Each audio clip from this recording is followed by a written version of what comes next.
നിങ്ങൾക്ക് ആർക്കെങ്കിലും പരാതി ഉണ്ടോ?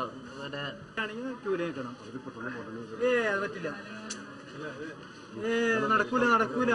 ജനാധിപത്യ രീതിയിൽ വോട്ട് ചെയ്യാനാണെങ്കിൽ മര്യാദക്ക് ക്യൂ നിൽക്കണം.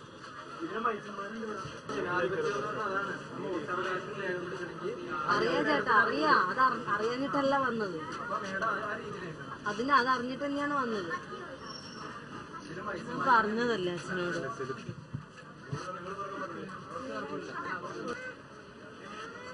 ഒരാൾക്ക് പ്രശ്നമില്ലെങ്കിൽ ഇനി അവര് ബേക്കിൽ നിന്നാ മതി. ഇനി അവര് ബേക്കിലേക്ക് വോട്ട് ചെയ്യണ്ടെങ്കിൽ അത് ശരിയല്ല.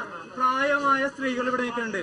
ഒരു ലേഡി വന്നപ്പോ അവര് അയാൾക്ക് മാത്രമേ ഉള്ളൂ പ്രശ്നം, വേറെ ആർക്കും പ്രശ്നമില്ല. നേതാവ് വന്നാലേ ഞങ്ങൾ തിരക്കണം കഴിഞ്ഞിട്ട് വന്നു.